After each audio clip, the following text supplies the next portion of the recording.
Hello, I'm Corey, and welcome to the Core Dog Experience, where I talk Ohio State Buckeyes. If afterwards you're feeling this segment, please hit the like button. If you like Buckeye talk in general, please subscribe. With the spring game several weeks out still, give me an opportunity to talk about some other Buckeye related stuff. And on this particular segment, I'm going to talk about the number of Buckeyes that we had in this last Super Bowl. It was the game itself was a great game, um, very entertaining game. Thoroughly enjoyed the game, so it was a good game. But and we had a lot of Buckeyes in that game for Cincinnati. We had Von Bell, we had Sam Hubbard, we had Eli Apple, we had Joe Burrow. um, there's a lot of talk about the number of Buckeyes we had, but no, none of them got more talk than Joe Burrow. He got a lot of talk. Of course, on the Rams side, we had Jordan Fuller on the Rams side, but so a lot of Buckeyes in the Super Bowl, and I highlight Joe Burrow because there was a lot of talk about the Buckeyes, but that were in the Super Bowl, but Joe Burrow got the bulk of the talk, and I was like, okay, because you had a lot of folks out there wanting to claim Joe Burrow, especially as the Cincinnati Bingo season progressed. You got people just claiming Joe Burrows as Ohio State. Joe Burrows as Ohio State or whatnot, and I'm like, okay, are we really that thirsty for a QB that we're going to start claiming Joe Burrow, who did all his damage at LSU? And I get it. Being at Ohio State, it's a shame. You can't put your finger on it why our quarterbacks have not been more successful in the NFL. I was looking back on it and I was like, what quarterbacks have left their mark in the NFL from Ohio State? And you got to go. And I started looking through the list of names of starters here at Ohio State that they got their shot in the NFL, but didn't do anything of significance, so to speak. I think you had to go all the way, and I looked. I looked Buckeye. I looked Buckeye fans. I looked, and there's just not much there in terms of Ohio State quarterback doing well in the NFL. I mean, you could arguably say the most successful quarterback to date from Ohio State in the NFL. Dare I say Mike Tomczak? We got to go back that far to get us a quarterback that did some stuff here in the NFL. We've had other quarterbacks who made it to the NFL but didn't really do much. I mean, Mike Tomczak, Tom Tupa, he started for Dallas one year, but he was primarily a punter for the majority of his career. Kent Graham had some starts for the New York Giants. It's just there's not much to go on. I did think though when Troy Smith got drafted by Baltimore, I thought we could start turning the narrative around. And if you guys remember, in heading into that 2008 season, Troy was actually named the starter heading into that season. But then we also know what happened to Troy after that. He was named the starter, and I can't remember how far afterwards, but he came down with that crazy illness. I think it started out as a simple blood clot in his neck, and it just got worse from there. I think it became, as it was described, a severe case of tonsillitis.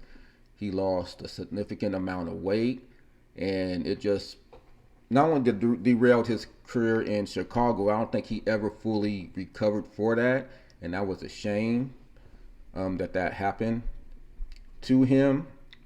But he was named the starter in Chicago. I mean, not for Baltimore. He was named the starter in Baltimore.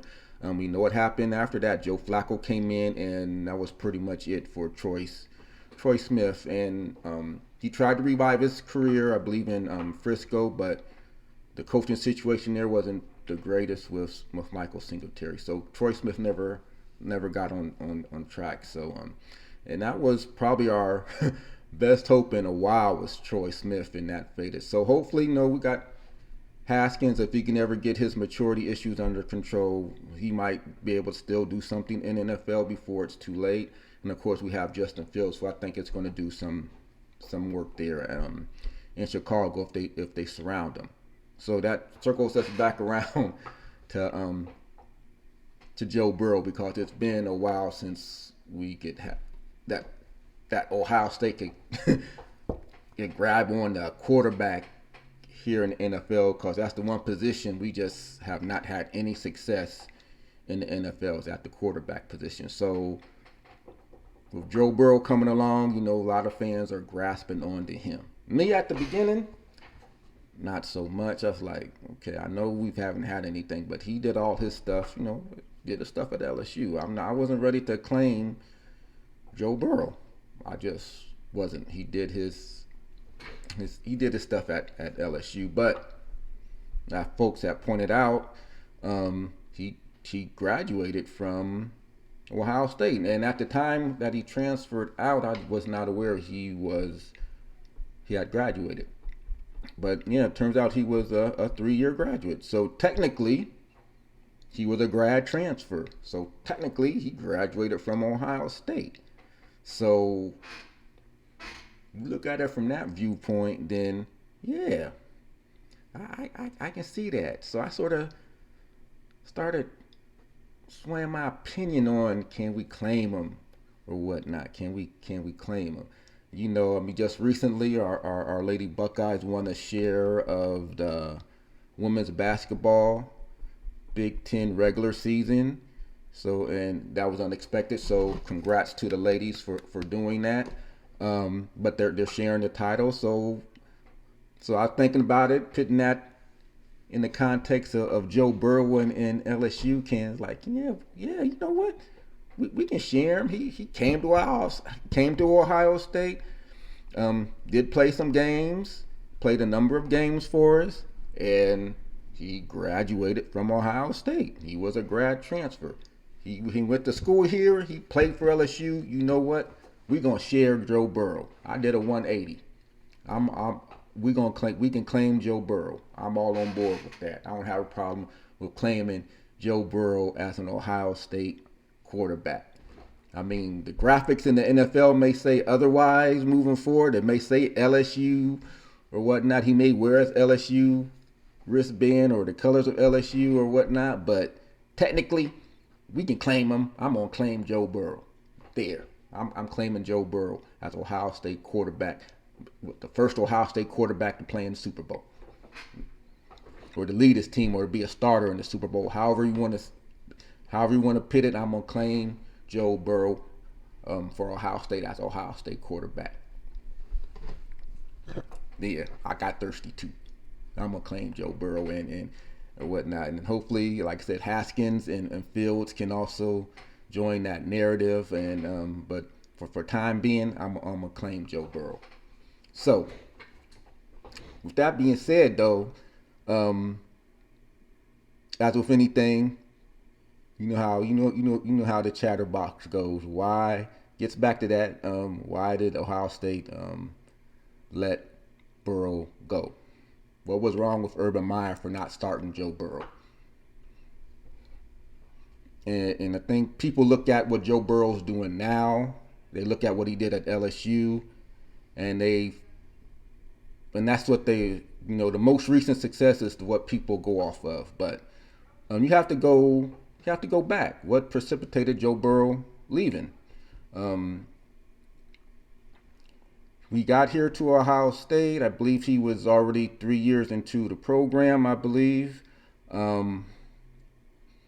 he was situated as the backup to JT, or he was on the roster naturally with JT. But we had the young man, Dwayne Haskins, come in, and not knowing what went on in camp or whatnot, but somewhere along the line in that season, that 2017 season, Dwayne Haskins passed Joe Burrow on the depth chart. I don't know exactly when. I know there's stuff about Joe Burrow breaking his hand. Don't know exactly when that happened. Was it during the 2017? I don't know if there's any folks out there that know exactly when he broke his hand. I know that was a lot of stuff that was being discussed. Joe Burrow had broken his hand. When, I don't know. Can't remember, but I know somewhere along that line in the 2017 season, Dwayne Haskins passed him on the depth chart.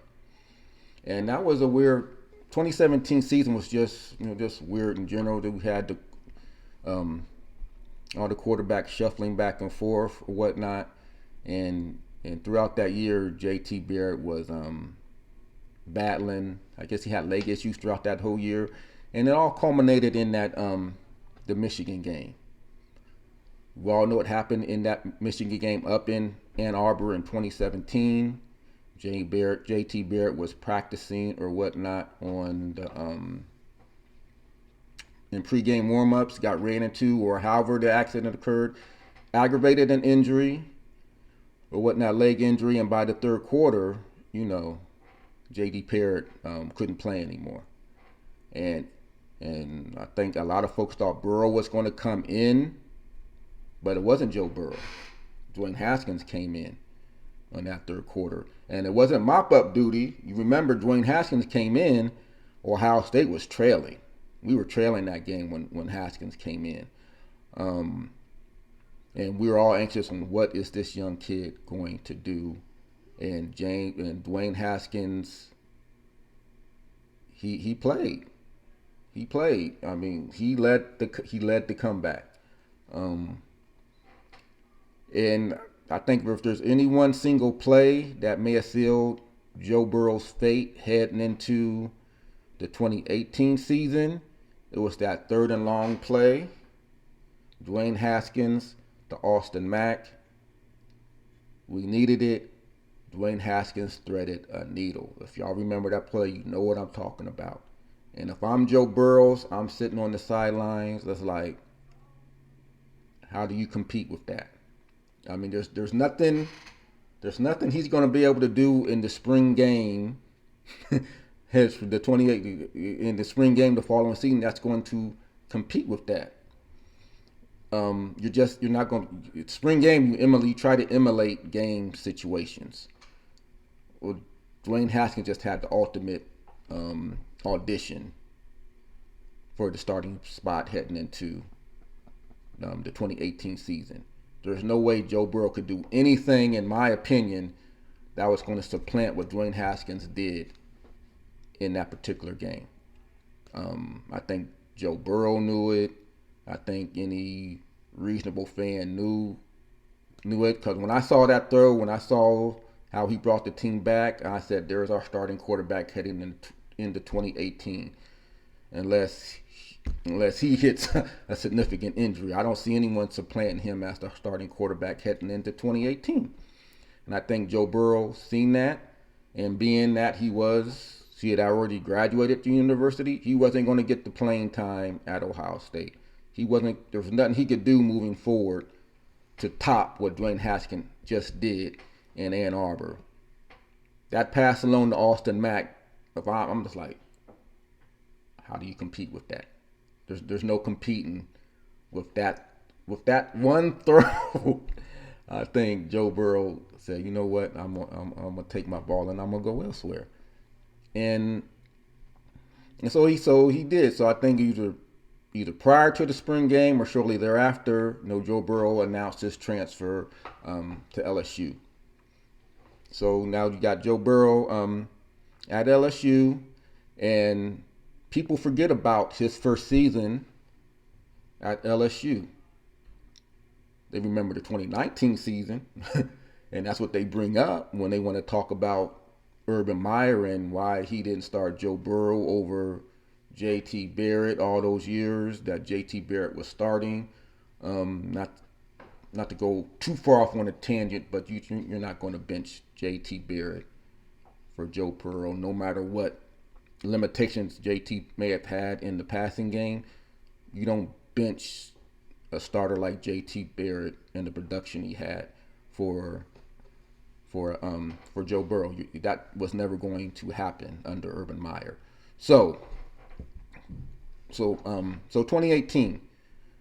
You go back. A lot of the people they remember the 2019 season. They remember his year, this past year with the Cincinnati Bengals and Joe Burrow.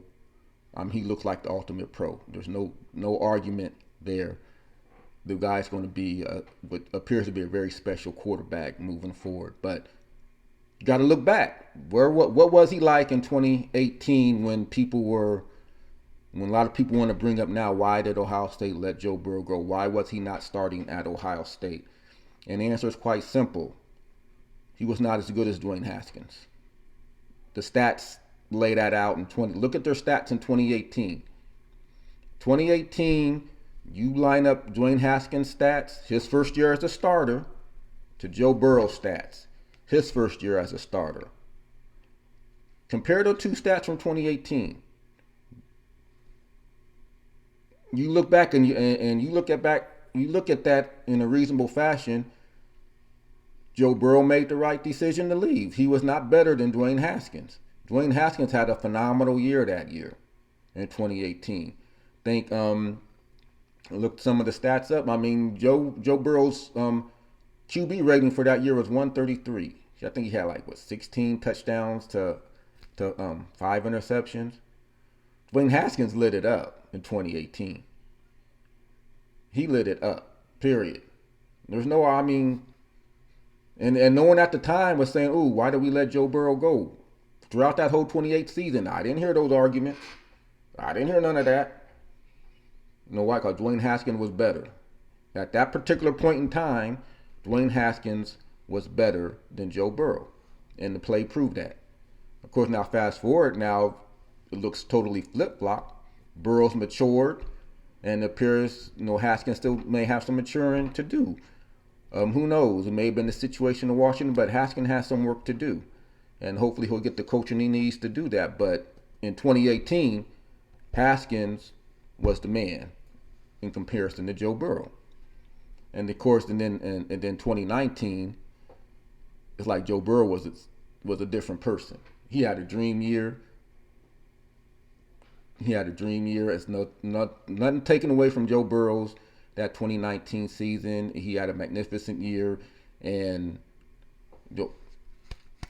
he had a great year. There's nothing you can take away from Joe Burrow that 2019 season. There's nothing way you can take away from Joe Burrow this past season with the Cincinnati Bengals. I think the young man's going to be a special quarterback. But looking back at his time in college, you compare his 2 years starting with the two quarterbacks that ultimately started in 2018, like I said, Dwayne Haskins, and then and remember, Dwayne Haskins finished third in Heisman voting that year. Burrow didn't get a single vote, I don't believe. So Dwayne Haskins was the better quarterback in 2018. Of course, 2019, Joe Burrow had his dream season, but Justin Fields, his first year as a true starter, he didn't have no slouch of a year. He finished third that year in Heisman. So again, when people say why Ohio State let Joe Burrow go, you just got to put it in perspective. Look at how they were at that particular point in time before you say some of the things people were saying about Urban Meyer, and comparing Joe Burrow now to Dwayne Haskins now, because you got to look at the point in time when the stuff occurred. 2018, Dwayne Haskins was the better quarterback than Joe Burrow was.